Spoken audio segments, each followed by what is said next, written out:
my sweet friends. I hope you are all doing well. Welcome to day 4 of our 12 Days of Christmas in July series. If you're just joining in, you can find links to the first 3 days at the top of the description so you can stay caught up. And if you're newer around here, I hope you will consider joining my crafty little family by hitting the subscribe button. Don't forget to listen for the question of the day. Today's project was a request from the peeps for tags, and I thought it would be fun to create those tags to be used on gifts, but also could be used as gift card holders. So that's what we're going to do today. And if that sounds good to you, then stick around and we'll make it together. We're working with the Mittens and Mistletoe collection from Crepe Paper. I picked out the 6x8 paper pad, and I also picked up the 12x12 cut apart sheet because some of the images for that sheet were not included in the paper pad, but these are really pretty single-sided paper, and some of them have foiling, so that is nice. I'm also going to use this set of nested arches, and I just picked out the 2 that I thought would work best for a gift card holder, and so I just measured up my card and it fit in there nicely. For each of the tags, I'm using the larger die to cut my pink cardstock, and that will create my border. And I'm also going to use 2 of the smaller ones, and I cut the pattern paper with that. So for the one that I'm putting on the back, it will have the pocket, and so I have just gone through that paper pad and selected a variety of patterns with a coordinating geometric. I think that is nice for layering your patterns. They don't look too busy that way. Going to create a library style pocket for those tags to go in. So I'm just bringing the secondary piece here to my scoreboard. This one is cut to be 2 inches high, and it was just the full width of the paper. I'll bring that to my scoreboard and score that at 1/2 inch. So my pocket is going to be 1.5 inches tall. Now I'm going to bring my arch in and just line that up here along the top.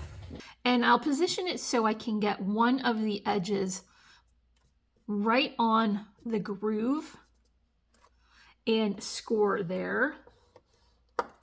Then I'll carefully pick this up and slide it over with both pieces together until there's a full groove on this side as well. So I'll score there. Now we can cut this to wrap around. I'll fold up that bottom portion, and then I'll fold it in from the sides as well. And I'll take my scissor and just remove a little bit of the excess. And then I'm cutting straight through where those lines intersect so that we can remove some of the bulkiness on the back. So I'll do the same for both sides. And I'm just putting my double-sided tape on those flaps. Then because I am right-handed, it's easier for me to position it this way. I'll just remind myself where those score lines are, and I'll work this down into the bottom, making sure to fold the sides in so that I get it positioned exactly right where I want it. Now we've got our pocket here on the front. I'll add more of my double-sided adhesive along the back and then center that on my pink cardstock so I get that beautiful border showing all the way around. Work on the front now. I have the reverse of that pattern. Because this particular one was very directional, I was only able to get one of the die cuts out of the sheet, so I just reversed the order so that I didn't wind up wasting a lot of the paper pad. And so I have my adhesive put here, and I'm just going to lay a strip of the other pattern on top. This is a really good use for your offcuts so that they don't wind up in your scrap bin. And I just put that right across the bottom, and I'll clip off the excess. You can see I have already added my adhesive, so I'll just remove the backing now. And then center that right onto the pink. Now, since this is going to be a tag, we're going to need to put a hole on the top so that we can wind some string through. I've already got my position figured out for this one, so I'll just use this as a template, and I'll just hold those together in place and go ahead and punch that hole as well. I also want to have an eyelet for that hole so that we won't accidentally pull the twine through it. And so let's just go ahead and finish that with the coordinating eyelet. I think it's also just a really nice finishing detail. So as you can see, I have another one prepared here, and then I have one with the string pulled through. I just picked those patterns and combined them with the geometrics. Here is my beautiful pink twine from Really Reasonable Ribbon. I'm just going to use a generous length here and tie myself a little knot. I clipped off the excess, and I'll just work the loop through the eyelet and pull that tail through it to secure it. Now that is ready to hang on a gift. So now it's time to add all of those fun layering details. And of course, you know, I want to start with a sweet little doily cut from a white cardstock, and that helps to give it a little extra detail, as well as to kind of break up those busy patterns so that we don't look too busy. Here is one of the images from the 12 by 12 cut apart page that was not included in the 6 by 8 paper pad, and I really like this one. So I just went ahead and die cut a circle that will fit well into that. So that particular tag or cut apart had a little bit of sentiment on it. So I just clipped that out, and I'm going to include it here right on top. You can see there is a little dimension here. I'm using the thin 3D foam squares that I pick up from Really Reasonable Ribbon. It's a little bit of dimension, but not too much, and so I appreciate that. And for each of these, I have also created a very compact small flower arrangement with a poinsettia, some die cut leaves, some netting, loopy twine bows, and the beautiful coral rose mini check ribbon. And this will just go right down on the bottom. And I'll add that with my hot glue.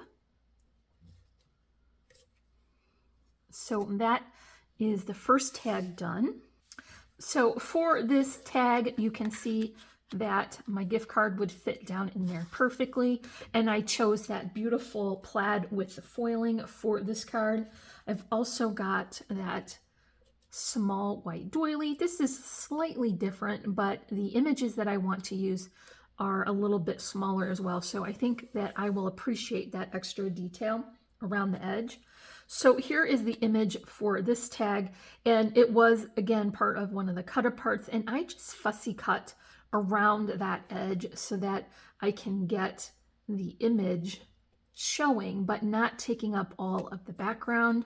So I put that on my foam squares as well for a little dimension.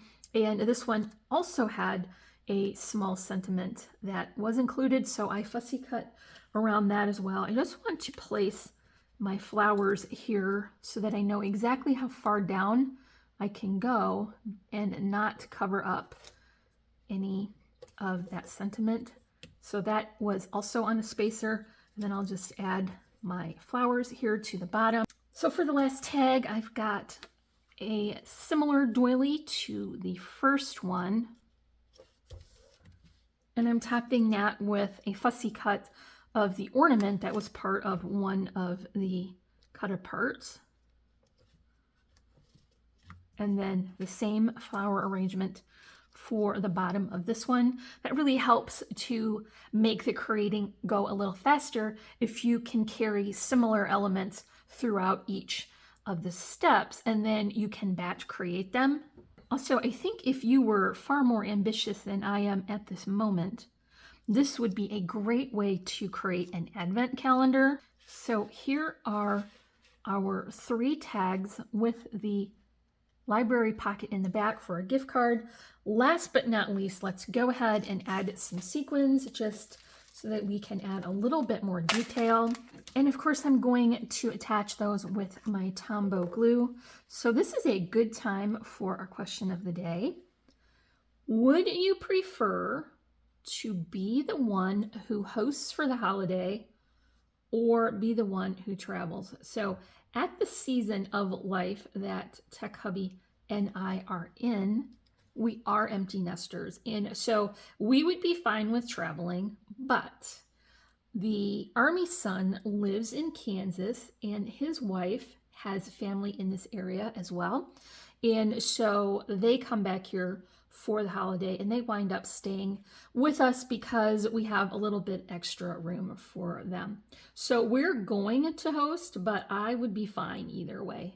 Let me know what you think down in the description. Okay, that's it for day 4 of our 12 days of Christmas series. Don't forget to come back tomorrow for day 5. And if you enjoyed this video, make sure to let me know in the comments and give me a big thumbs up for this tutorial. If you haven't already, I would love for you to subscribe to my channel. And remember, you can find links to all our socials as well as the products I mentioned in this video in the description below. And as always, I'm wishing you a happy and productive day, and I thank you so much for watching. Bye.